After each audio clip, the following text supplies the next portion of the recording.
Hey guys, what's going on? My name is Nathaniel Tapia. Welcome back at the interview room, episode 9, here with a special guest, my sister, Zulmy Tapia. Hey y'all. She, I'm gonna throw her under a bus. She wanted to do an episode, so I was like, let's see if we could squeeze her in for season 1.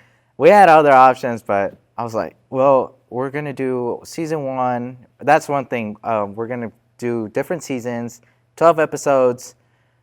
Each episode is going to have 12, and then at the end of episode 12 is going to be a solo vid.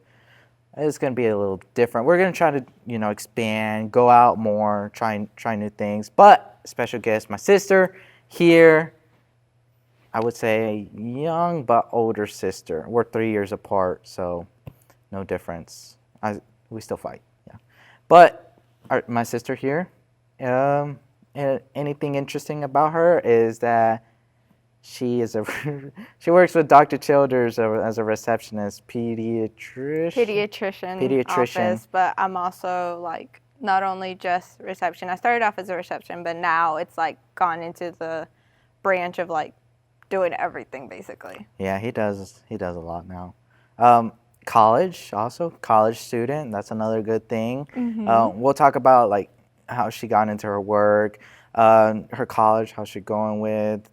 She also got, she's in a relationship too, so I am. She's taken, don't worry. And if y'all hit it, I'll find y'all. I'm just kidding. No, but yes, she's in a relationship. She's also in a dance ministry. That's another thing. She's the leader of the dance group. Mm-hmm. For how long? I forgot now. Don't quote me on this, but I think maybe 4-ish, 5-ish years. I know there was I think it was maybe like 2019, 2020 where I was like kind of like roughly getting into it. So I think maybe 4-ish years, maybe less. I don't know. Really? Something around there. I thought I was on less, but overall dance ministry had it been like 15? It's been since 2000. I've danced longer before that, but like the day that it says on my graduation, I think it's 2011. So I think, what is that, 13 years? 2024 minus 2011? Yeah, 13? 13 years, I think. 13. Yeah. Well, it's about to hit 13, mm-hmm. Unless you graduate in like November or something. I don't remember. But again, I had danced like maybe a year-ish or two because you go into like where you learn everything and it takes about a year. And then before that, I had already had interest in it. And the group before me, I had danced a little with them, like just like on the side at church. So maybe like roughly a year-ish and a half before that. But it's been about 14-ish years that I've been dancing. Mm-hmm. Yeah, she's been doing it all her life. And yeah. That's the only thing. If somebody comes up to me and be like, hey, like this is your sister and everything, you got anything like interesting to say? I'll be like, I mean, she dances. That's it. That's literally all she does. All she does is dances. Other than work in college, that's all she does. Yeah, but dances. I mean, I love it. So I like to be known as she dances or as a dancer. Well, now she's gotten up to the level of a leader, which we'll get into that later into the episode. But as always, to start off the video, well, first, there's really not like a topic or anything. We're just, y'all are here to get to know my sister because, like I said, she wanted to be in a video. So we're going to get to know, even though I already know her for like 18 years, past 18 years. But so y'all viewers can get to know her and y'all get kind of like advice of what she went through or as a leader, as in the dance group. Y'all can get also advice of leadership. But as always, to start off the episode, how was your day? It was good. I went to a church, not our church, but I got invited to a baptism.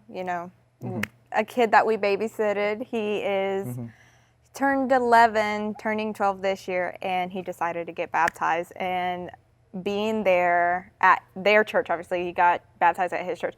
Being there and seeing him take that step made me cry because I'm like, I literally held you when you were born, and for you to take such a big step like that, it just warmed my heart. Like, it felt good to know, like, okay, he's taken that step, and I'm so proud of him. That's good. It has been a while since, we did have dinner with them a couple months ago, And wow, like how much they've grown. Yes. And it's just wild how, even though I'm still young and everything, we consider them like our children, like Yes. part like family and everything. Yeah, they're But like wow. our babies because literally we saw them from when they were little to grow up. And reason why we also call them our babies is because they've hung out with us for so much, they act like us. Yeah, they so literally it's like they're act. a mini us. Well, technically not us. It's all her. It's all her. I was the main babysitter. She was but, a like, main would be there. babysitter, and I'm guessing they got all the attitudes and everything from her. Crazy energeticness, yeah. All the energeticness, because it's Adriel, Gracie, and Charlie. There's 3 kids that we took care of. And then they had some afterwards, but like those were the main ones that we Yeah, had. those were the main ones. But yeah, they get all from her. And anything else other than just hanging out at home? Nothing. Then we came to our church, and then I did have a dance practice today because we are prepping for an event that we have at church, the Raina Manifesto 2024. So we are practicing for that. But other than that, it's just been kind of chill. And then, of course, here, a guest at the Interview Room podcast. Yeah. And look at that. Yeah. She literally was like, "Come on, let me be in the episode." I was like, "Okay, fine. I'll squeeze you in." But there's really like any topic, since I basically know her all. But as y'all viewers, you'll get to know her and everything. But yes, speaking of Raina Manifesto, that is coming up March 29, 30? March 29 and 30, yes. 29 For those and 30. watching, you should definitely come. Come here at Senda de Vida. I don't know the address, but here at Senda de Vida, going to Pearson Pass Highway 441. Here, we're having an event, Reina Manifesto 29, Friday and Saturday. Yeah. We're going to have other churches come in, like how we call it, our sister churches. Our sister churches, Fishel, Fuente de Vida, Cordell, Puente de Restauración, and Puente then de like Restauración. the churches that they've expanded from. Yeah. And then just other churches. Jacksonville's also coming. Well, I don't know if Jacksonville's coming, but like other churches, like there's a church from New York. Just different churches are coming. It's going to be a glorious moment. You should definitely come. Yeah. Come Friday, March 29 and 30. It's going to start. Friday's going to start at 7 p.m. and then I believe through 9 or 10, depending on how long they take. How long? But Saturday is going to be 10 a.m. to 4. I think it starts at 10 to 3 or something like 10 that. 10 to 3 is going to be Saturday, so it's gonna be kind of like an all day thing. But start off. Well, let's give some some questions. We were talking about the leadership of your dance. How hard was it for you to go into taking that big step, basically? Okay, so when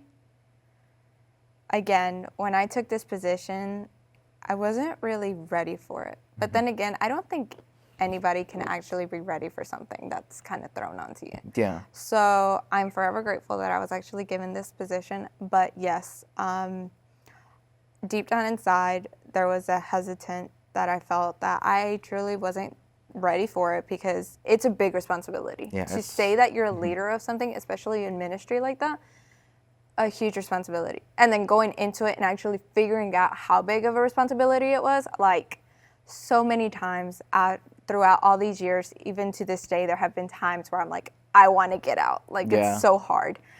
But thankfully, with all the various trials that I was put in, and then with just having complete trust in God that I could do it, or that like He would be able to help me through it, I've made it this far. I've matured so much. Like, there was stuff that, of course, I used to do that I no longer do because I know it's wrong and stuff. So I'm thankful that I was actually able to go through all these various trials to be able to learn, what's right and wrong, and then just to try to become a better leader. Because obviously, as a leader, everything kind of falls on me. Yeah. If something goes wrong in the group, it falls on me. It doesn't matter who it was. It's still like, oh, well, you're the leader. You should have done something about that. And then just in general, like, you take the responsibility of making the practices, dealing with all the parents of the girls, and then just dealing with the girls itself, just doing everything, it's hard, and I'm so grateful that I have the support that I have from the church, from the girls' mothers, our older sister, Sonia. She's actually like, whenever I entered, I was still in my teens. Yeah, So we needed like a chaperone. So, and because she was always there with me since the beginning that I started, she knew how everything went. So thankfully, Sonia was there to help me from the beginning. She's always been a chaperone. And then to this day, like even though I'm of age, I'm an adult. That feels so weird to say. But even though I'm an adult, there are still times where I need somebody else, some more stability. So I'm thankful that I have her to like on times where I get shut down or stuff, like I can lean back on her. Yeah. So Sonia at first she wasn't like a part, like she was just there just to watch and everything. She was like the babysitter there. Yes, but literally. Now more into the day, she's gotten more into it, and she's been part of as a leader too.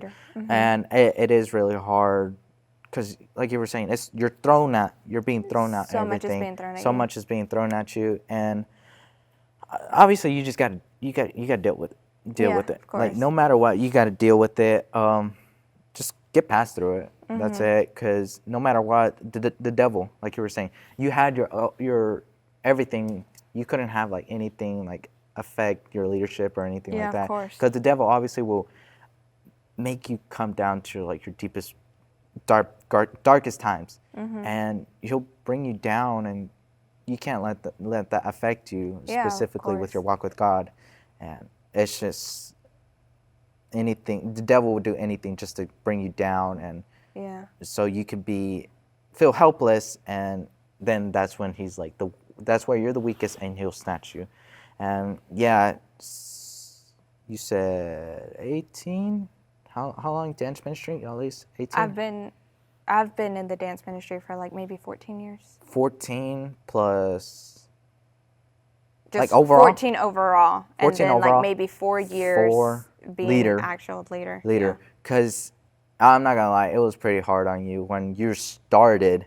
I saw it. I saw it too, because we had a couple people left. Well, y'all had a couple people left for the dance because they had already moved on to their lives, gone live in like different states and everything.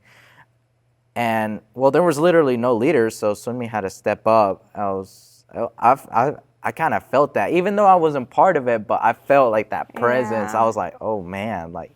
That's like a lot of things to be thrown at her. It was rough because, again, I started off, I guess since the beginning, I've always had a love for worshiping, and then let me rephrase that. I've always had a love for dance, and you know that. I was always dancing, and then the fact that I was actually able to dance to show worship, that made it 10 times even better. Like I was actually able to do something for God with something that I love. So already whenever I entered the dance ministry, like since the very beginning, like I was young, of course, but I knew what I was doing. Yeah. I knew why I was doing it. And obviously, thankfully, over the years, I grew more and more into knowing why I was dancing and the fact that it was a worship to God. That my dance would touch his heart and he would be so grateful for it. I was talking to one of the girls recently, and I had never thought of it like this, but she said that when she dances, she imagines herself in a room by herself with God, and like he's the only one watching her. And I was like, that is so right. Like, I've always felt like that. I've always done that, but I guess I could never express it into words. So dancing is such a sacred thing. Each of our instruments is an instrument, a weapon that we can use in our battle. When we dance, it's like we're in a battle against the devil. Anytime we hit the pandero, it's like, I remember... It's like a smack to the face. Yes, exactly. Wow, that is what they right. taught us. Anytime you hit the pandero, the harder you hit the pandero, the harder you're hitting the devil in the face. So any instrument, obviously, like it's just a weapon against your fight with the devil. So putting that into perspective of you dancing in front of the Lord just makes it so much more sacred. It's like, even though, yes, we're dancing in front of the audience. We're dancing up here in the altar. We're not doing it for the audience. We are doing it solely for God.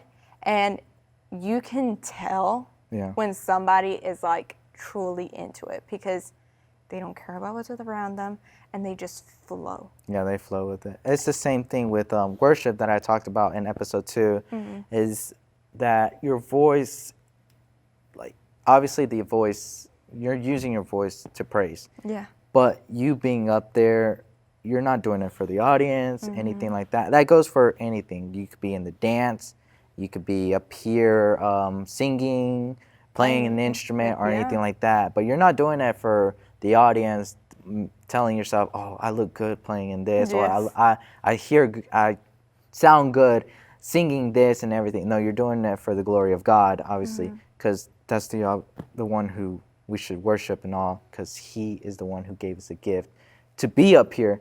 He gave you a gift to dance, give that ability to dance. He gave me that gift to come up here and sing and worship.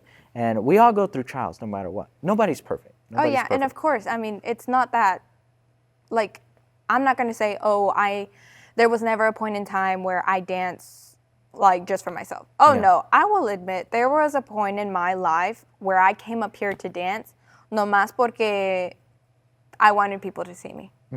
And I think everybody at some point goes through that in their life. Like, there was a point where I was up here just for the looks, or just because, just for here. For the pride.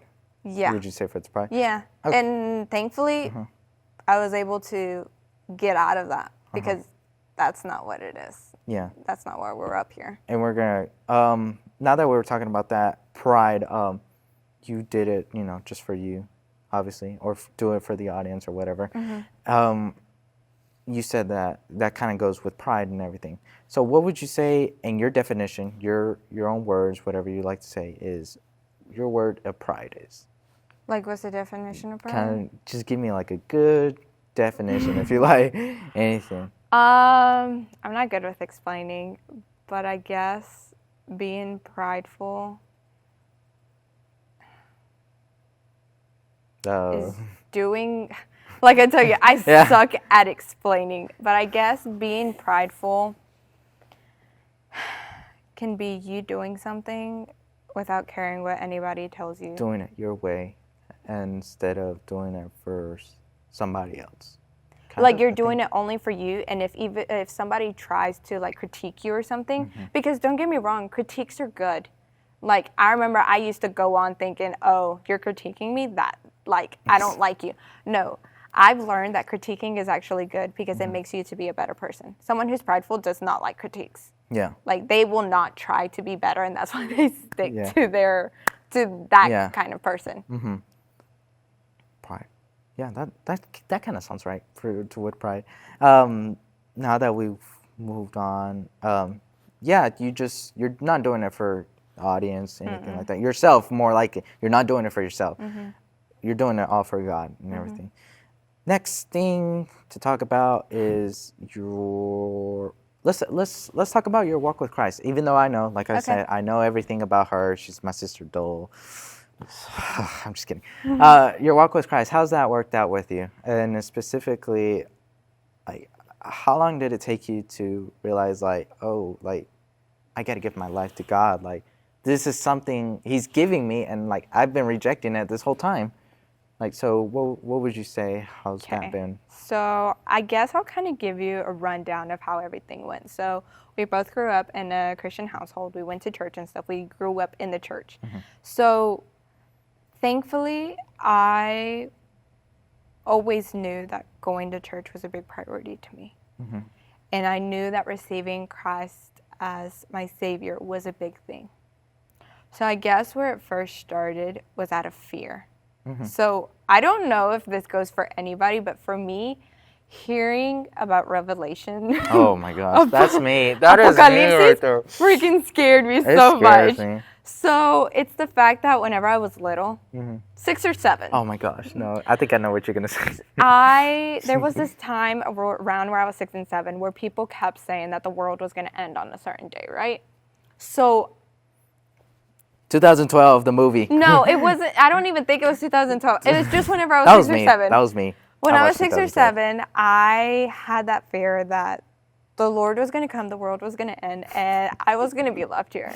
And I think that is just a fear that everybody has, of course. Yeah. So out of fear, I remember I ran to my parents in their house and I accepted as Christ my Lord and Savior.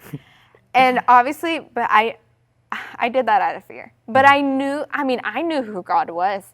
I knew that He was my Lord and Savior, that He was the one for me, He was always there for me. I knew that much. So it's not like I did it más porque. No, I knew.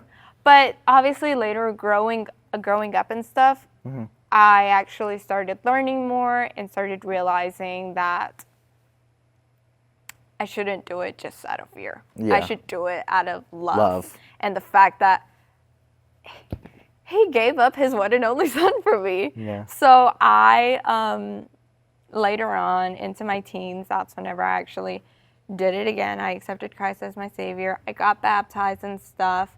In a bad, horrible weather. Yes.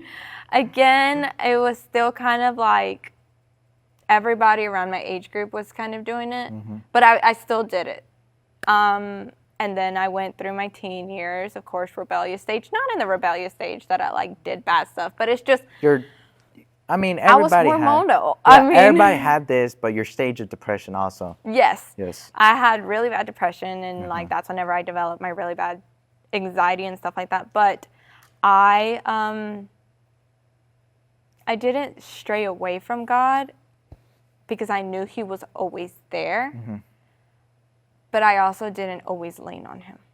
So that was a bad thing. And then going closer into like time, like recent, like maybe almost getting out of high school. Yeah. I realized this is not the way it should be. I should actually focus and devote my full life into Him.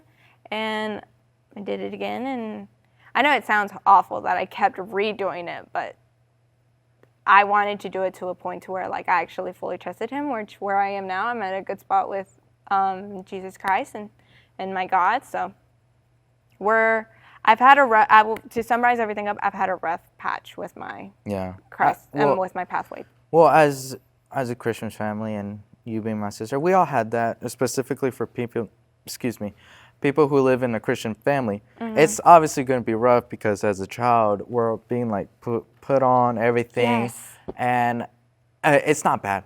As fathers, as parents, it's not bad to like teach your kids and everything. It's just obviously as kids, we're not going to understand. At some point, As kids, we're not going to understand and everything. We're probably just not going to care. But it's always good to actually be like, hey, this is like at least something you should learn and everything. Like, don't obviously like force them to do stuff like that.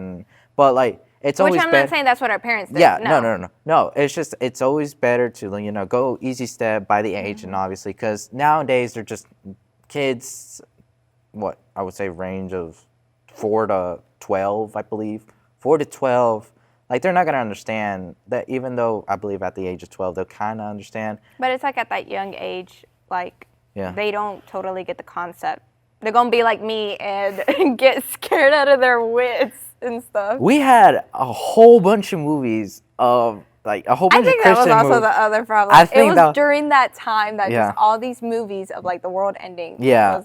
We had 2012. We had Left Behind. Like just all those movies, and my parents would make us watch it and be like, "This is gonna happen," and obviously that fear is gonna come over you. Well, obviously because we were kids and everything, we didn't know what was going on. I never liked natural disaster movies. I always hated those because I would always go in the room and just lock myself in there and be like, "Are you done? I don't want to come out." But I mean, now that I'm older, I'm more mature in my relationship with Christ. Like now, I'm like, Lord, whatever happens, it's all on you, and Please take me. And everything. Please take me. Like it's okay. You it's can okay. take me. This world is kind of crazy. Yeah, this world's kind of crazy, but yeah, it's pretty. The movies that we watched, it was mostly the movies that scared us the most. We had, like she was saying, 2012, Left Behind, the Revelation movies, I believe. It was some Revelation movies, I think, that scared us the most. But overall, it kind of like taught us something throughout our life. look how we turned out.